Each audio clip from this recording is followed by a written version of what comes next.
Morning, Raptor Freak. Alexios here. Sunday special report.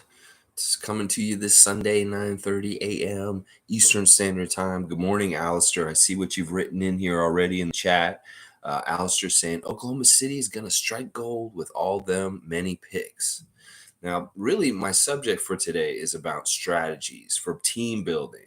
We've seen the Philadelphia 76ers do the process in the last 10 years or so. And we've seen how that worked out for them as far as things. Sure, they got Embiid, they got some other players and stuff, but they haven't stuck around. But they tanked to do it.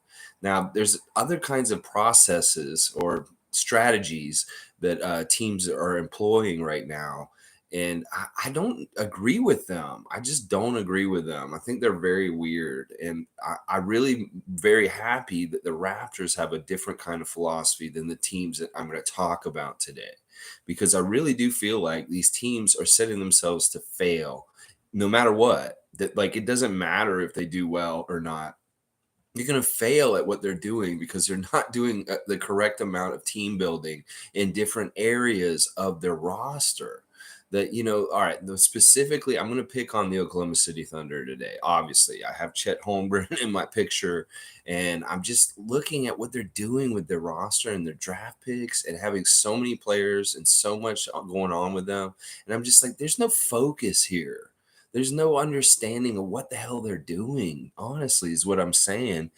G saying Oklahoma City has struck gold before, but that doesn't lead to anything. They develop and move on. This is exactly one of my main points that G's putting on here is they'll get all these good young talents over the years, like they did that group that they had when they moved from Seattle to Oklahoma City was phenomenal. I mean, they had James Harden, Russell Westbrook, and Kevin Durant at the same time, along with Serge Ibaka and different people like that. That was a very strong Thunder team, the early Thunder in Oklahoma City. And I don't know what the hell. Like, of course, these main names moved on and went to other places: Durant, Westbrook, Harden. But and they've replaced them with new guys. They had the Paul George, Chris Paul kind of era there, and now it's all SGA's team. Like he is the leader, and he's the one who has the biggest contract on this team now. But to me, he's not really a veteran. He's really a young, a young player that doesn't really like. How did they get leadership on this team? Is what I'm wondering. Are they just getting it all from Derek Favors? This is part of the weakness that I see in it. Is they have all these young players that are on this team, but who's teaching them? Who's helping them to get better and better as far as like players further down the road in their careers? Because their whole entire team is like 3 years and under. Like seriously, their whole entire team is 3 years and younger. So who the hell is teaching them veteran skills? Who the hell is teaching them how they win in the NBA? And you see it in the record the last 2 years. Oklahoma City. Like it's a mess. And I feel like their one strategy was like a couple years ago is like, we're just going to get as many picks as possible in all kinds of ways. And they did from all kinds of crazy trades going every which way. So they have this stockpile, these picks, and they think that there's value in this. But I really feel like you're just like kind of watering down whatever you're trying to do. I said this the other day. It's like their draft strategy is they've got a shotgun full of buckshot and they're just shooting little pellets all over the draft and just marking whatever they want. Meanwhile, the Raptors are the opposite. We're like a laser. Like we look at one player like Koloko for like 5 years and really do our research and work and really figure out that this is the exact guy. We may not have that many chances to draft people. Like we only had one pick this year, but we make the best out of these picks and we make the best out of undrafted guys. And I feel like that has more focus, that has more idea what you're doing with team building than just getting random assorted talented young guys and just throwing them together like Oklahoma City Thunder. Like, I really don't agree with this team building strategy. I don't know where they get the veteran growth with these players. They got to go the hard way because they got to learn. Like, SGA is going to get real sick of this. Seriously, if this is what y'all are going to keep doing to him, and you just keep bringing in new crops of like 5 or 6 rookies every year, it's like, what the hell, man? You're never going to get anywhere. He's going to be like a 10-year vet, and he'll have made the playoffs like maybe twice, 3 times, or something like that. Is what's going to happen. So let's go, Carl Otts. Carl Otts here. Good to see you on a Sunday. And I know that Harry's got a swim meet today. Good luck at the state finals, Harry, at the swim meet today. I know you got a big one today for swimming.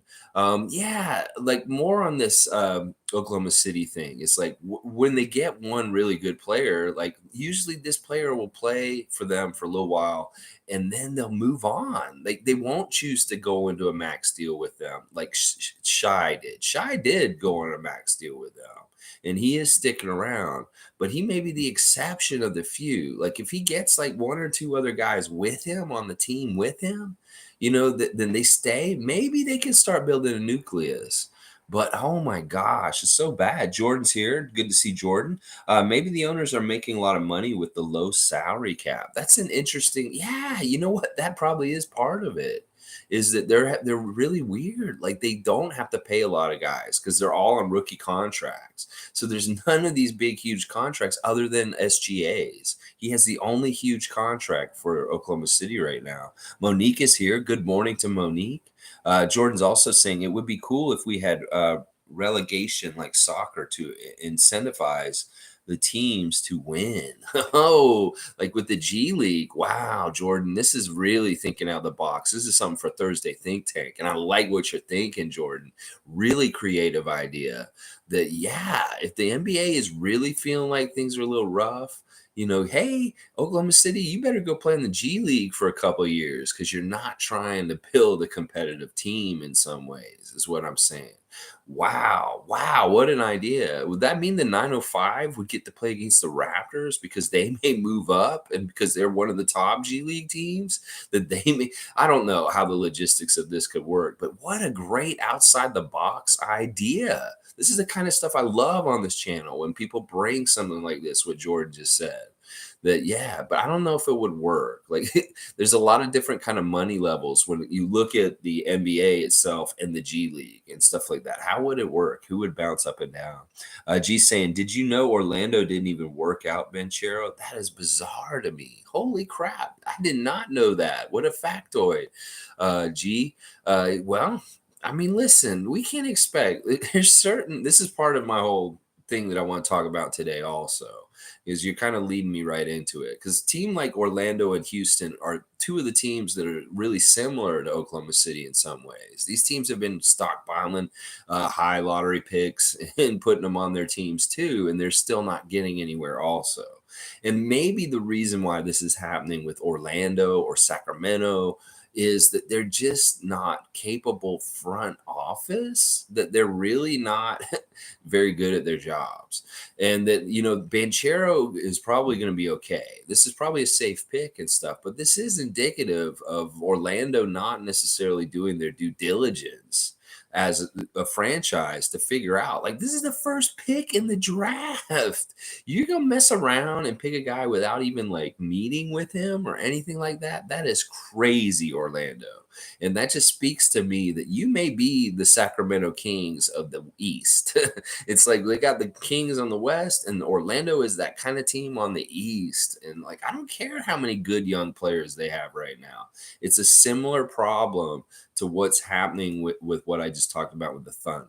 That this team's too young. That Terrence Ross is their veteran that teaches them everything and stuff like that. I don't know. There's not enough different tiers of players on their team. Like the Raptors get away with being young because we have a lot of playoff experience as young players. And that, our middle players and like they're 27, 28, Pascal and Fred, those guys are really like 30-year-old vets at this point.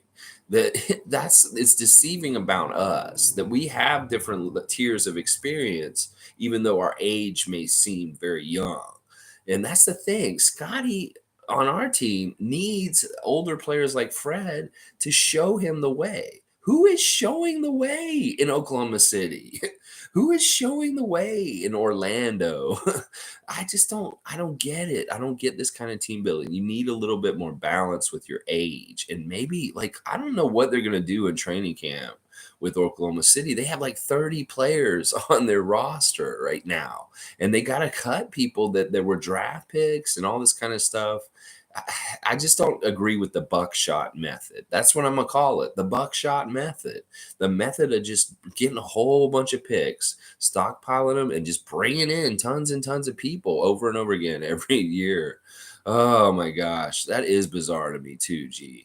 And Orlando is one of these teams that I put on this list. Sure, they had a good draft last year. I don't know if Suggs, whatever Suggs, but Wagner, really good. Cole Anthony, there's some really good young talent in Orlando, and they could get out of this bottom part if they just trade and get some solid vets to be on their team with them. This is what I believe, actually, but the nucleus is way too young and too like ugh. And Houston is another one. Houston, the way they build their team is they just really want the best possible. And they're getting players and they're putting them together on the Rockets that just don't make any fucking sense to me. Like, I'm like, why are these guys together?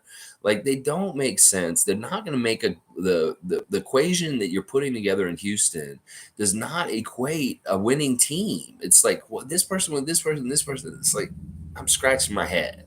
I'm like, what is Houston's team building philosophy and what they're doing? Just get really talented, athletic guys. But I don't understand these dudes. They're not like, this is the problem. One of the problems is, and all right, I'm going to get into something that I want to talk about today. I watched the hour-long interview with the Harpers yesterday that Monique posted on YouTube, which was absolutely fantastic. I highly recommend that anybody who wants to know more about Ron Harper Jr. and what he's going to be bringing to the Raptors this season, watch this thing that Monique posted. It's like 55 minutes. They do an interview with Ron Harper Jr. and his coach first, and then they do an interview with his dad and his mom. And Ron Harper Sr. said it himself that this is part of the reason why the NBA has changed and where you can get an edge in the NBA is Ron Harper said that these players are not learning the game correctly anymore. The young players, people like Jalen Green, people like that they're not learning the fundamentals. They're not learning the way to play the game correctly. And that one of the things that Ron Harper Sr. taught Ron Harper Jr. as a kid was you need to get really good at seeing ahead of the game. That the best players in the game, like Bird, Magic, Jordan, they always were able to kind of fast forward and see the game quicker than other players. Well, some of the young players that are in this league that are really talented are not honing this skill. They don't understand how to premeditate the game to their advantage. Now, there's one player on our team that is super good at this, and he's already been called out and recognized by one of the best in the league right now for this ability, and that's Kevin Durant saying this about Scotty Barnes, that Scotty Barnes sees this game on a whole other level, and he's a quit, and he's doing the important, playing ahead of the game. And there's not enough players that are doing this as young players. They're really skilled, they're really talented, but they lack the basic fundamentals, LaMelo Ball. They lack the idea of playing ahead in the game. And that Scotty Barnes is that kind of player, and that he taught his son, Ron Harper Jr., to be that kind of player. And it shows in his college career at Rutgers. If you go and watch the Rutgers highlights of Ron Harper Jr., you will see this man making big plays ahead of the game. And that's a cool trait. In fact, I think that Bobby and Messiah may be looking at players and wondering, do these guys have ahead of the game traits as far as perception and ability to control the game ahead of it, like these superstars do? And that it's very lacking in the younger generation right now, according to Ron Harper Sr. Really good interview. Like really, Ron Harper Jr.'s mother was the one who raised him as a basketball player. That Senior was away playing. He was busy. He wasn't as active with training, Ron Harper Jr. And that his mother was tough on him. She made him do everything the hard way and get good that way. And this kid loves his family. He's such a good kid. The more I find out about Ron Harper Jr., he's a winner. Like, as much as we like Justin Champagny last season, this guy's a little bit different. And this guy comes with a lot of extra special charms and things that come with him. Not only does Rutgers Nation come in with us, like they're coming to Raptor Nation this season. I'm going to tell y'all right now, the Rutgers fans are very proud of Ron Harper Jr. and they're coming with him. They are graduating with him and they are coming to the NBA with him to be Raptor fans. And the state of New Jersey, he was born in New Jersey. He was born where Rutgers is. This man is a real Rutgers, New Jersey guy, Ron Harper Jr. And so he's like a favorite son. So we're going to have all these new fans from New Jersey coming in. And then because of his mother being Filipino, we didn't get Kai Soto. The Philippines is going nuts about Ron Harper Jr. also. That this is somebody that they want to champion and get behind and celebrate also. So we're going to get like a really influx into our fan base this season, partly because of Ron Harper Jr. just being on a two-way. So that's kind of cool. Like he has a whole bunch of other unspoken kind of like really like good things about him and what he's going to be on the team. He's just like Scotty apparently as far as like teammates. He's just fun to be around. He's very sociable. He's very good teammate, just all about the team first. All right, I don't know. My internet is going unstable for a second. Let's just wait for a sec.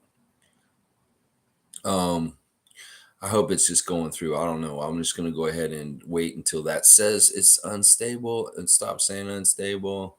Connecting. Come on. Connecting. Come on now. All right. Anyway, I'll just keep going. Let's see. G saying Lou Dort will probably leave in free agency and come to the Raptors. Yeah, I'd like to see that as far as with Oklahoma City, that, that could happen. I've heard that they're already trying to offer him some money and keep him locked down in Oklahoma City, but we'll see if he does actually stay.